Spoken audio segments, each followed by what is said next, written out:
Coucou, salut à tous, c'est Philo. Alors aujourd'hui, je reviens avec un nouveau sujet qui s'intitule La vie d'un enfant de Dieu, d'un saint dans le désert. Alors pourquoi je dis d'un saint? Parce que nous le savons tous que nous qui sommes enfants de Dieu, nous sommes appelés des saints. Alors c'est là et c'est quelque chose qui se répète, qui se répète plusieurs fois dans la Bible, dans plusieurs passages de la Bible, plusieurs passages bibliques que nous sommes appelés des saints parce que nous sommes supposés marcher dans la crainte du Seigneur en respectant ses commandements et ses principes. Alors la vie d'un enfant de Dieu et aussi la vie d'un élu, c'est-à-dire de cet enfant de Dieu qui a été choisi pour une mission quelconque pendant cette période euh, du désert, pendant ces, ces comment on appelle ces parcours sur terre. Donc voilà. Alors ce que nous devons savoir, c'est que euh, cette vie, c'est une vie qui n'est pas une vie comme toute autre vie. Et ce n'est pas non plus une vie très facile, mais ce que nous devons savoir est que le saint ou l'élu euh, ont cette capacité que Dieu déverse en eux. Donc, étant enfant de Dieu, Dieu te donnera la force d'expérimenter certaines choses. Il te donnera la force d'expérimenter certaines situations.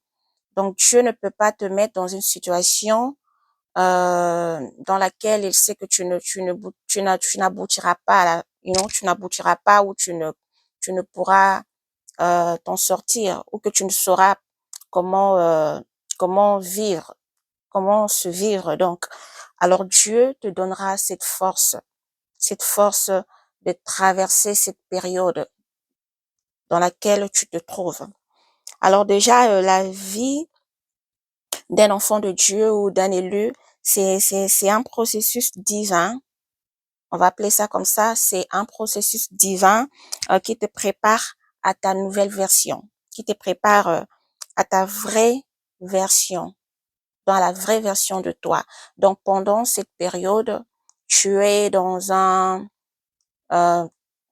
training process. Donc, c'est comme un processus de découverte, un processus d'entraînement que Dieu, euh, dans lesquels Dieu te met pour que tu puisses, euh, dans le futur, pour que tu puisses être capable de faire face à plusieurs situations qui pourront se présenter dans le futur.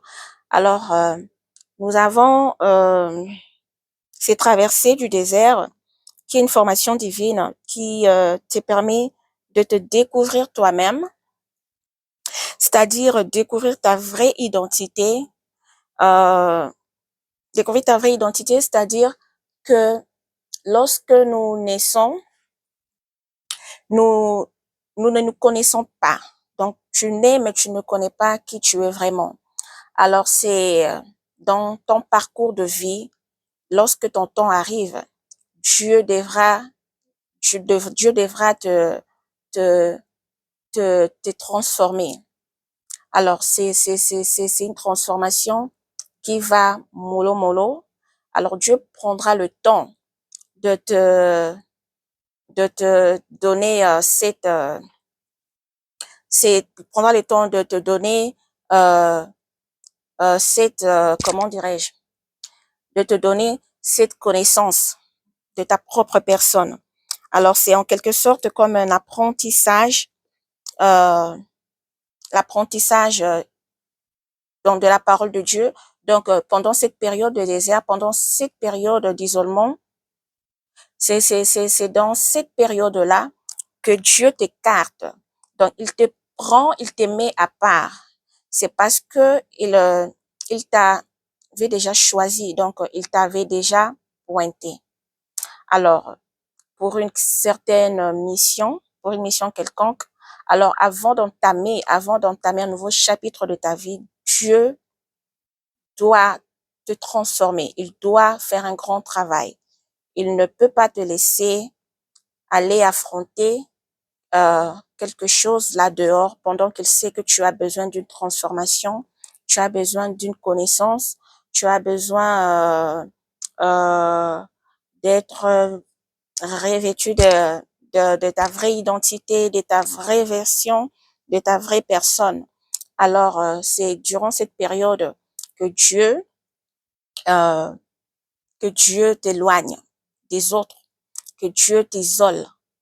Alors, pour une raison très, très, très, très importante qui fera ce que ton futur, lorsque tu l'embrasses, lorsque tu embrasses ta mission, que cela ne soit pas comme que cela ne te bouleverse pas, que tu sois déjà préparé, que tu sois prêt à recevoir ce qui t'attend là devant. Alors, c'est le début d'un réveil spirituel aussi dans ta vie. Alors, pourquoi je dis réveil spirituel? Parce que tout commence d'un départ, de quelque part. Alors, lorsque tu prends conscience de ta vie, lorsque ton temps arrive, Dieu fera en sorte que tu prennes conscience. Cela peut venir de toi-même. Tu as un désir qui te monte, pardon, pour que tu puisses te connaître soi-même, te connaître toi-même, de te connaître ta vraie personne, connaître ta mission, connaître ta destinée, tous ces désirs qui viennent là en ce moment-là, c'est-à-dire que c'est le Saint-Esprit qui est en train de le réveiller en toi parce que ton temps arrive, parce que ton temps arrive, ta mission est en train d'être préparé par Dieu. Donc, le temps est bien calculé par Dieu parce que Dieu seul sait quand est-ce que cette formation prendra fin, quand est-ce que tu seras prêt pour ta mission, quand est-ce que tu seras prêt d'entamer un nouveau chapitre de ta vie, de rentrer dans ta destinée. Tout ça là, Dieu le sait. Mais il a juste besoin que tu sois engagé dans ce processus parce que c'est toi qui es la concernée ou le concerné. C'est toi le choisi de Dieu, l'élu, l'enfant de Dieu que j'appelle le saint. Donc, nous avons tous quelque chose à apporter pour le Seigneur. Donc en chacun de nous, il y a des dons, il y a quelque chose que Dieu a déposé en toi, que tu dois réveiller, que tu dois laisser euh, exploser dans le monde parce que le monde en a besoin. Alors, voilà pourquoi je dis que c'est le début d'un réveil spirituel qui va commencer à travailler en toi et tu vas te remettre en question. Donc, c'est-à-dire, tu auras ce désir, cette envie euh, ardente de te connaître, de savoir d'où tu viens, où tu es en ce moment et c'est quoi le futur, qu'est-ce qui t'attend demain. Alors, cette envie te donnera en quelque sorte une détermination et tu vas engager Dieu dans tes prières, dans tes recherches de connaître Dieu, de connaître sa parole.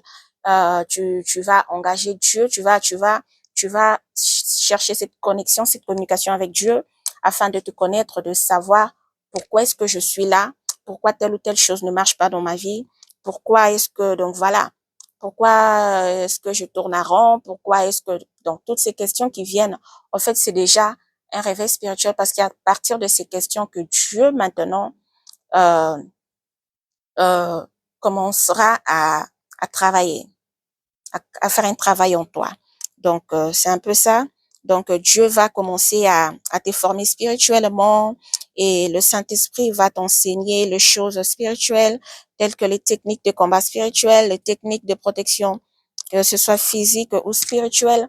Donc, c'est pendant cette traversée du désert, parce qu'après avoir eu cette envie de te connaître, de savoir ce qui se passe dans ta vie, tu veux connaître ta destinée, ta mission sur terre, pourquoi est-ce que je suis sur terre, d'où je viens, quelle est ma mission, que dois-je faire?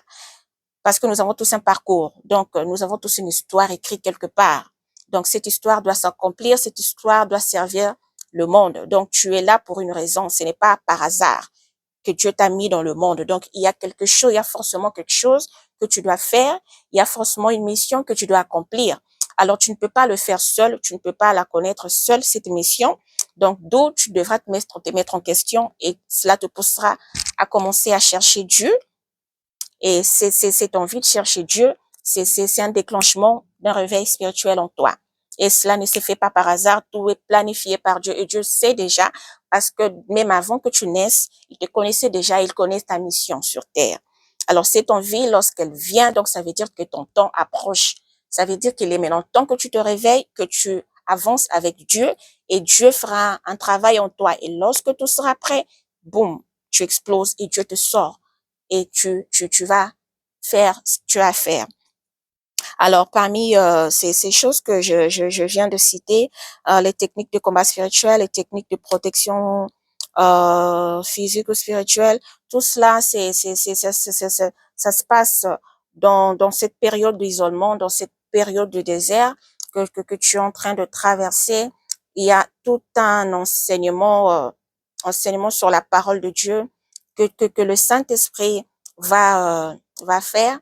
Donc, tu seras en communication avec Dieu et tu seras en communication avec le Saint-Esprit.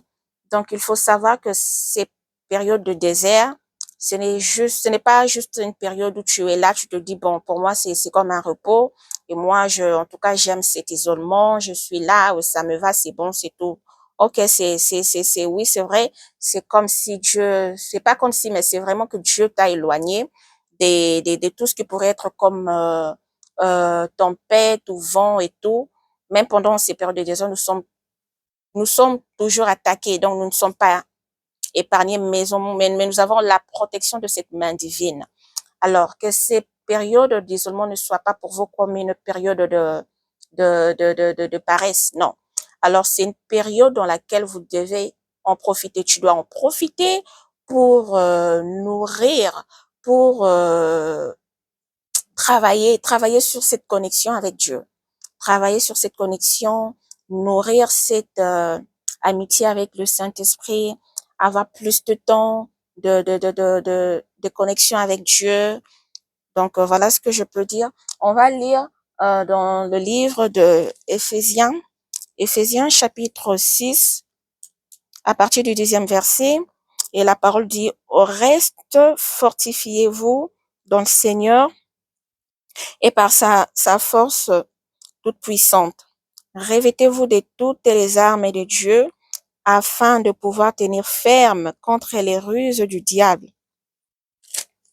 Car nous n'avons pas à lutter contre la chair et le sang, mais contre les dominations, contre les autorités, contre le prince de ce monde de ténèbres, contre les esprits méchants dans les lieux célestes. C'est pourquoi prenez toutes les armes de Dieu afin de pouvoir résister dans le mauvais jour et tenir ferme après avoir tout surmonté. Tenez donc ferme, ayez à vos reins la vérité pour ceinture, revêtez la cuirasse de la justice, mettez pour chaussures à vos pieds les ailes que donne l'évangile de paix, prenez par-dessus tout cela le bouclier de la foi avec lequel vous pourrez éteindre tous les traits enflammés du malin. Prenez aussi le casque du salut et l'épée de l'esprit qui est la parole de Dieu. Faites en tout temps par l'esprit toutes sortes de prières et de supplications. Veillez à cela avec une entière persévérance et priez pour tous les saints. Alors, comme nous venons de le lire, nous comprenons que